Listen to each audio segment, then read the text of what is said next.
1992, like we said, and it's 1992 as fuck. You can't get any Oh more yeah. 1992 than this. Uh, the summary for this film: a young architect. That's debatable. Jack Sterling returns home to California from a business meeting in New York. He brings back an antique mantle clock he found in the ruins of a demolished house in Amityville. Bizarre supernatural incidents begin to occur, and unfathomable, whoa, the dark powers start to take control not only of the Sterling's house, but also the family's lives. I could barely fathom it. Mhm. Written by Chris DeFaria and Antonio Toro, who also did Amityville: A New Generation from 1993, and those are both based on a book by John G. Jones called Amityville: The Evil Escapes. I guess it's a comic book or short something like that. Uh, Directed by Tony Randall, who did one of my favorite movies, Ticks, and Hellraiser 2, Hellbound. Right. Right. They're Okay. both good. Both good. That was the other Didn't one. seem like he had much of a career after that. No, not really. From what I looked, yeah. Some weird stuff. Mhm. Jason, do you have any information? I got a couple taglines. The terror returns with a vengeance, and it's been expecting you. Distributed by Fremantle Media and out on Blu-ray through Vinegar Syndrome 2019. I picked that up. So right here. So I didn't see any of these movies, right? Right. So I saw this coming out, and I saw, like first time these have been released. So I just went and watched the trailers, and it was good enough for me to pull the trigger. Now it's out of print, so it's going to cost you some money if you want it. All the titles are available individually. And I figured they probably did something like that. But so, like one thing so this just has what's it has? It has The Evil Escapes, 1992, A New Generation, and Dollhouse. But something else I was reading online, there was another title that isn't. It was swapped with one of these. So I think this is the 4 cursed collection. I don't know. Mhm. There's one called Amityville the Curse, right? There's Just a movie, the Curse. movie called The Curse, and then there's No. 2 Amityville. I sequels think to it's that. Amityville. Yeah, I don't know, man. It gets But deep. these are like the ones post 3D, Yeah. right? So Yeah. I don't know. They 4, coulda maybe did- 5. They could have done so many spin-off weird cheapo. Just throw Oh, Amityville. they're out there. Oh yeah, Yeah. they have. They're all out there. No, I think that no matter what else, from the beginning, I was like, oh, well, the music's solid. Like it's Daniel Licht, I think is his name. But he did the Dexter soundtrack. Like Oh, he wow. won like an award for doing the music on Dexter. So he's got a bunch of other stuff that he did in his back catalog that I thought was pretty impressive. But That overture right out of the gate is like kind of powerful. I Yeah. feel like it was I thought especially with like the clock. They were incorporating different things with like the chiming, and I thought that was really cool. yeah. The thing that I thought was fucking funny was this teen kid goes like flips the light switch on, right? And then this room just changes into a different room. And then like he flips it back, it goes away. Like, why? If that was me, I would immediately tell fucking everybody. Everybody would be awake. We would be fucking discussing this. I would be showing them. I'd be like, look. We would, as a team, figure it out. So that's a weird thing that he kind of just made his dad think he was on drugs a little bit for no reason. He could have just. It's not like that shit wasn't gonna work, His dad should have known he was on drugs because the guitar he was playing. Oh, that guitar was awesome. The dragon, like so gnarly. What gets me is when he flipped the light switch and then he goes and talks to the neighbor lady who seems to knows everything about the mystic arts and the spiritual realm, and she goes, "This is a famous picture." It's like, go on. It seemed like she knew everything but wasn't going to tell him unless he asked the right questions. It was very strange. I don't know how many dog attack scenes I've seen in movies. I think there's one in The Beyond, right? Well, that's what. Oh yeah. The dog attack scene seems like it's very inspired by the Beyond. Right. Yeah. I kind of felt that too. And they really got their money's worth out of that dog puppet because they just stuck it in a fucking bucket later on. Or whatever. Looks so gnarly. It was awesome though. And I love how he stabbed it in the face with a bottle. Like it was pretty gruesome for what it was.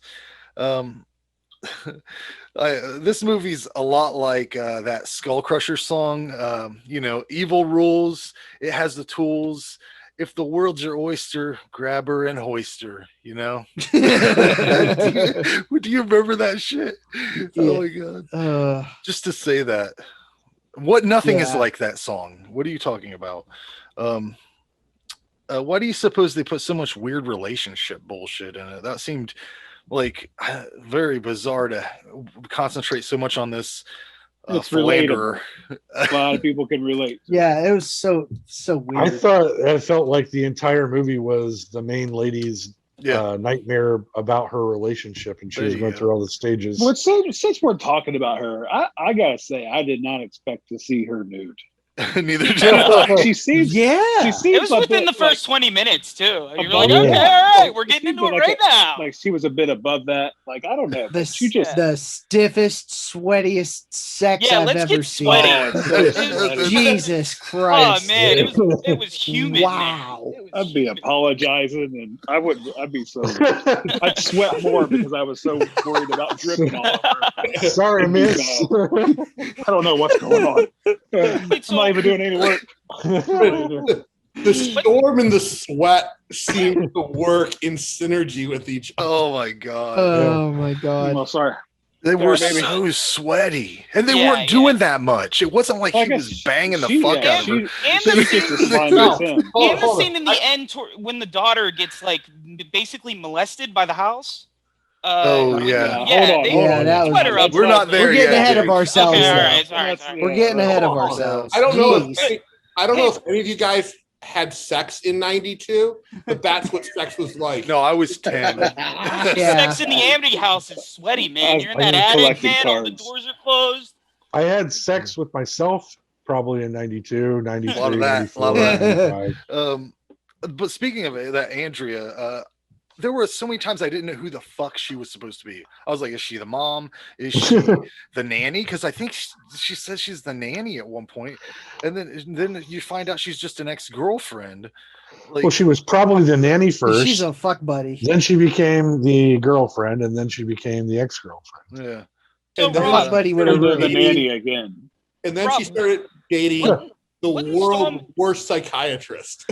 That guy! I love that guy. What's his name? Lenny. I don't know. Punch him in the face. Leonard. You can call me. Yeah, Lenny. You can Lenny call me. Slippers. You can call me Lenny. It's Laotian, actually. You got to give it up for him because out of any kind of antagonist in any film, that guy has the biggest dick because he went and fucked his girlfriend at her ex-boyfriend's house. No, this is basically it's Cuck the movie. Is what this is. Pretty much. It's about Cuck. What installment of the Amityville franchise is this?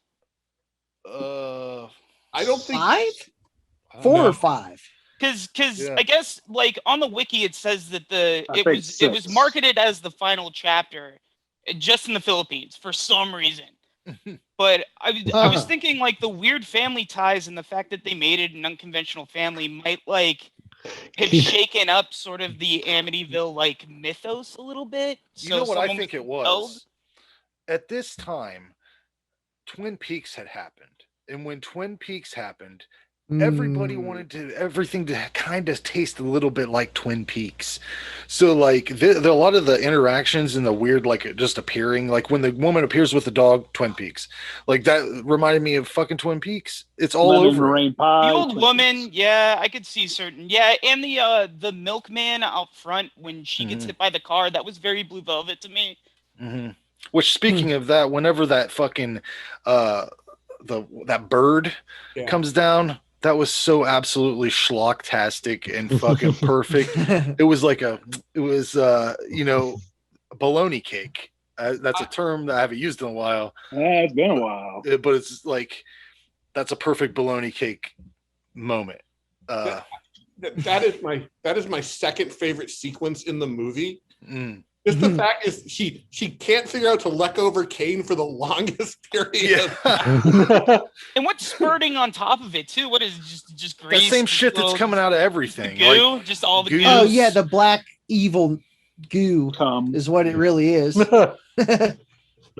It's demon sperm. Everyone knows that. The demon cum, yeah. Okay. Yeah. It's that shit from the. It's that shit from the RPG. That black shit. It's real. Oh yeah, fucking.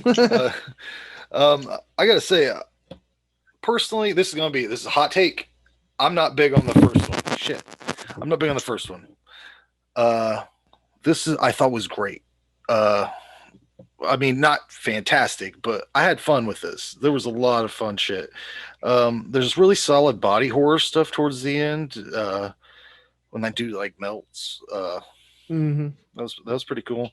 The thing that made me laugh was when the kid takes his guitar cord out of his amp and then pops it in the mouth.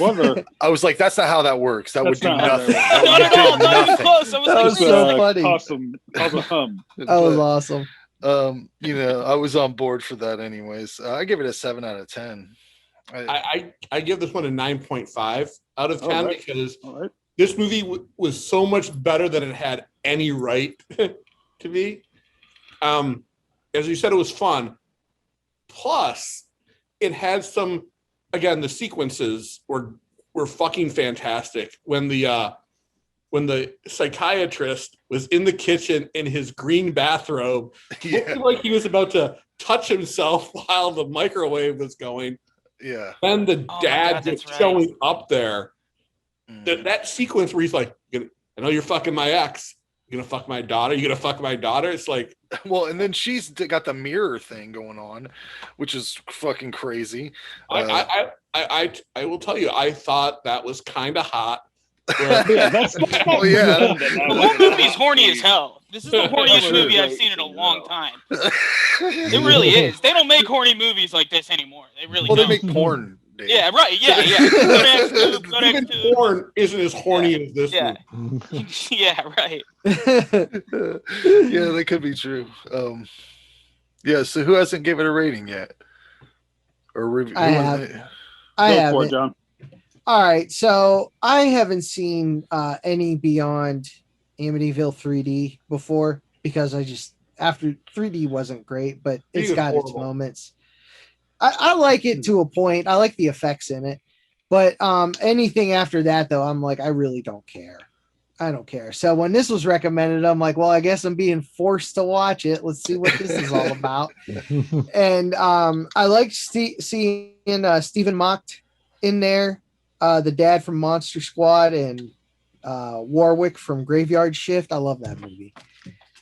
Megan Ward, she was the daughter from Encino Man and Crash and Burn.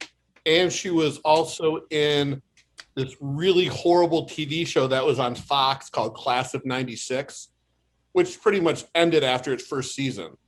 And that's where I fell in love with her, and which was the only reason I rented this movie from Hollywood Video.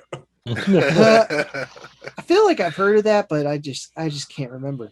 I totally agree about that dog attack scene. That leg was gnarly as shit. It was pulsating, super gross. It was a really good effect. It looked like they almost used real meat for especially a dog to tear into. It looks so good, and even the hand puppet looked good. You know, the dog hand puppet, even that looked all right for what it was, for the quick cuts it was in there. I like the design of the clock, especially that devil face. That was cool. I like the little phantasm blade that came out with the drill. That was fucking cool. Cemented itself into the thing. I was like, all right, that's pretty cool. Itself into the house. Yeah. It's like, this is my house now, bitch. Here it is. Was the clock ever like a plot device in a previous movie or anything like that? No, it is now though, because it was like, all right, we got to just keep adding Amityville to people will watch it, and they're like, haunted shit. Let's do it. It's obvious, and they did not have the rights to the Amityville horror name. Right. Yeah. They just call these movies Amityville. Did they? Now, are these actually listed as official parts of the series, or are they series in name only, kind of like the La Casa films are Evil Dead films? I don't know. They're connected because everything stems from the house. But this movie, they could have taken the house element out of it altogether, and you'd still have the same movie. Oh, true, but they tacked it on as part of the story, so it counts as part of the series. That's my view anyway. There's definitely a connection to that's it. The sense. Yeah. That's the sense that makes for me. They said they wrote the house into it so they could throw the name on it, but super quick because the clock's the focal point. Yeah, a haunted clock that travels through time. It is about time. Right on. It is about time. All right, let's talk about two more sequences. The daughter on the train where the trains are, the toy trains. Yeah. the models. Yes, I felt so bad for the dude who got fucked as the black goo sucked him in. Yeah. Not cool. That poor dude. And he was a loyal boyfriend too. And he's just like, wow, she changed. Sweet. He just got like real slutty real fast, and there was like the house like this did weird it. Transformation where she like suddenly like did her hair differently and like got just a little bit sluttier. You ever notice that's how it always goes when like a woman gets possessed? Yeah, she goes right to slut. She's a little more promiscuous. She's more of like a succubus, I guess. Never like modest. It's just the corruption. There's never of a the modest house. demon. But to be honest, she got the better end of the deal than her dad, who was like falling apart by the end. And she just wanted to fuck her brother. Yeah, that's true. Yeah, that was it definitely went there. 2 had that as well. And Amityville the Possession. That happened in that. I don't remember that. Oh, really? That's Amityville continuity is part 2 incest. Well, there's a dollhouse in this one, and there's a dollhouse later on. So I don't know if that's connected. But I'm glad I don't have to watch this again. It was. I never wanted to watch it in the first place. Go for it, dude. You do you. Do you, dude? But this is not my deal. It had its parts, but I don't need to watch it again.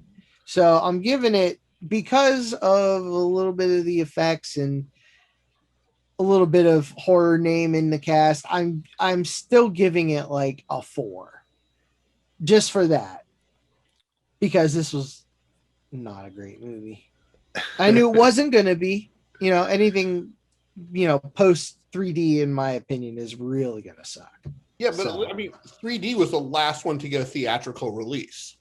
Yeah, I know. I know it. These are all just schlock films to make money off the name. For sure. Actually, that's incorrect. The Ryan Reynolds one was the last one to get a. All right, let me rephrase it. Ooh. Wait, what about any of them pre-2000 whatever? Yeah, there you go. Aren't the Conjuring films in Amityville continuity? No. Very absolutely loosely. not. Okay, I didn't know whether. I don't know. I've only seen the first Conjuring, so I've never. I mean, here's I why just know the two paranormal investigators are like the main characters, right? Exactly. Yeah, they investigated the Amityville house, and then now they're making movies about them. So it could go there, but I don't think it will. I think it'd be great if it does, because that way it's a different version of the story we've seen twice. Amityville, The Conjuring, Annabelle. I've seen that movie. I wouldn't put it past him. I'm going to jump in and do mine. I'm with John because I didn't want to watch this either. And I knew, because I liked the Amityville movie, the first 2, and the third one I had only seen once, and I was just like, it was okay. But after any of that stuff in the 90s, I stopped because I was like, in early 2000s, because I'm like, I didn't really want to watch another movie of a new family moving in. So I had no idea this was just like them taking a random object out of it and going, the evil lives here and now it lives with you kind of scenario. But even when I read that, I was like, nah, I still don't care. And I was like, I care even less now. Yeah, right.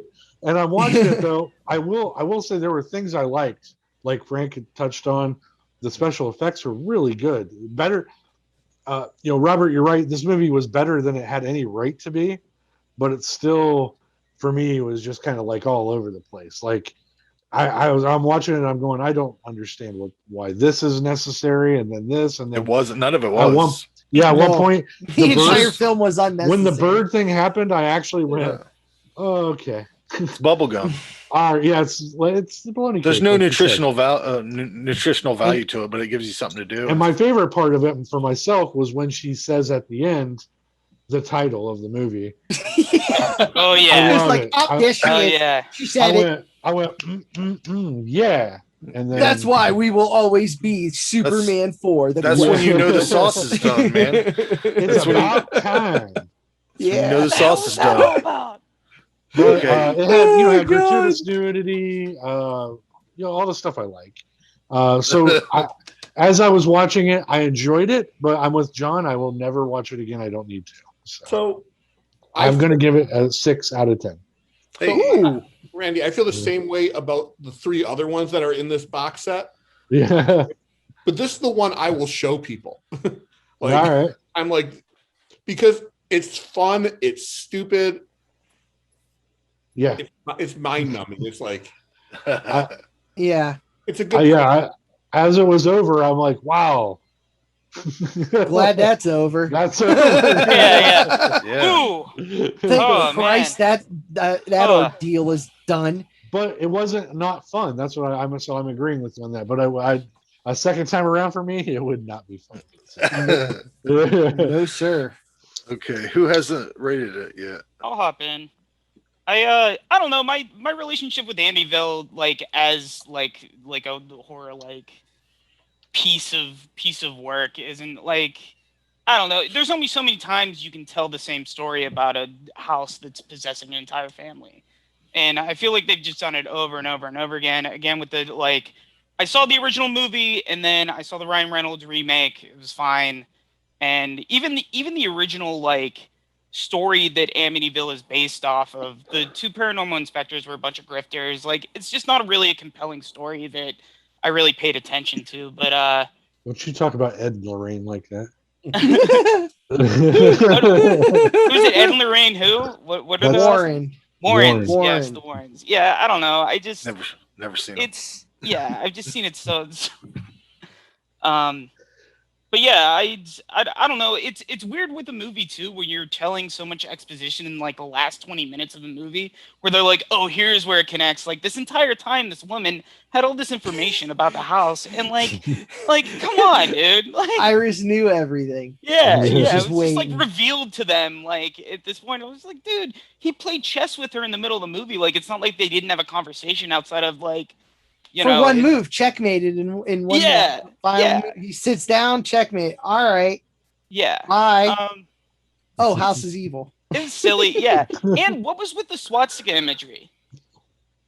I didn't get that. Evil. I don't know where that came from. Yeah. It's all everything that's foul and evil that clock was doing, because it was funded by the German company Jotunheim. It's it was a German made clock, clearly by Josef Mengele.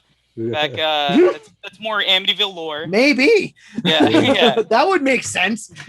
Hitler's clock, the movie. Like Rob said earlier, that sequence with who's it, Lenny and the one with the gun. I love that so much. I just thought it was just so it's so different. I don't know, the aesthetic of the whole place is interesting too, because they obviously kept the imagery of the old house with the models, basically like Beetlejuice, but then the house of the exterior was a modernized.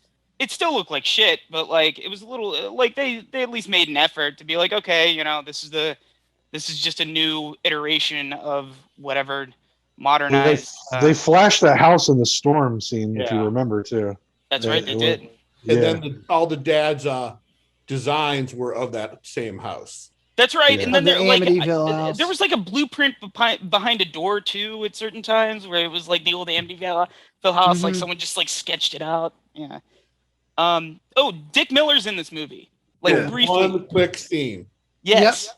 I love Dick Miller. He's the man. He's great. Yeah, just quick shout out to Dick Miller. R.I.P. Yeah. Yeah, R.I.P. Yeah, the wounds, the gore in this movie was good. I enjoyed it for what it was. I mean, for a straight to DVD release in the 90s, hell yeah, I'm all about it. VHS. I'm gonna give this one a little middle of the road. I'm gonna say a 5. We didn't have. It wasn't DVD time yet. Oh, it was a DVD in 90? Oh, all right. 92. No. All right. No, because that's just how old we are. No, I don't know. Yeah, I just assumed. I don't know. Jason, did you give it a rating?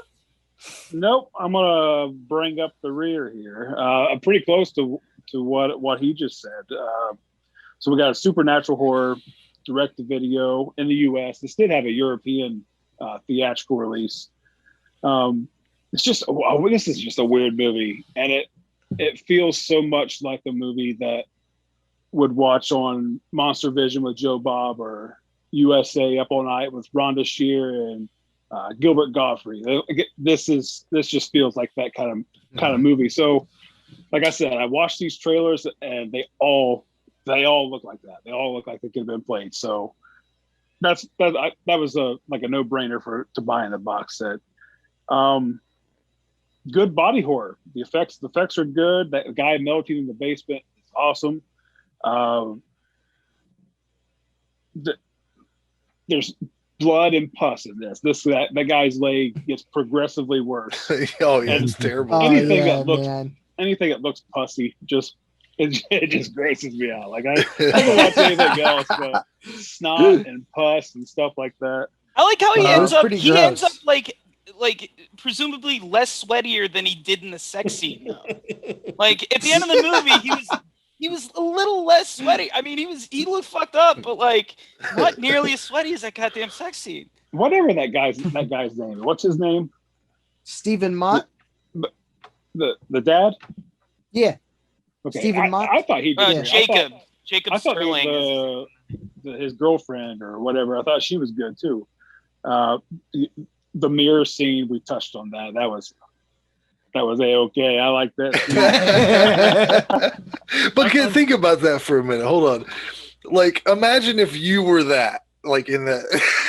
Oh, was that girl? Would you be like, what's up? Like, let it happen. I let it happen. You reach in and touch yourself. I'll try it out. I mean, I don't know. Think about it. You didn't have any plans that night. Put yourself in them shoes. Oh god! I'd be like, bitch. There's a half a brownie coming out. There it is. Oh, man. There it is. What would you do if your own image was coming at you out of a fucking mirror? I'd be fucking out of there because that ain't right. Would you let it go down your pants? No, that's so weird. I ain't Dutch ruddering myself. That's so weird. I'm not getting the fuck out of there. What's the difference between jerking off? What's the difference? It's your dog. It doesn't matter because it's your dog.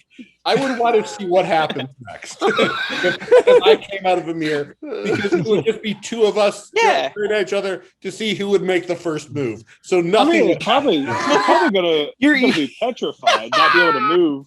Here, your evil side would have the same insecurities. She was into it, Jason. She wasn't scared. She was into it. I'm saying me. I'm probably so petrified. I can't move, and then it's halfway over already. So that's like the classic time travel argument when you bang a former version or future version of yourself. Time loop. Yes. Classic argument. The answer is yes. I've never heard that before. As old as time, man. It's a classic paradox.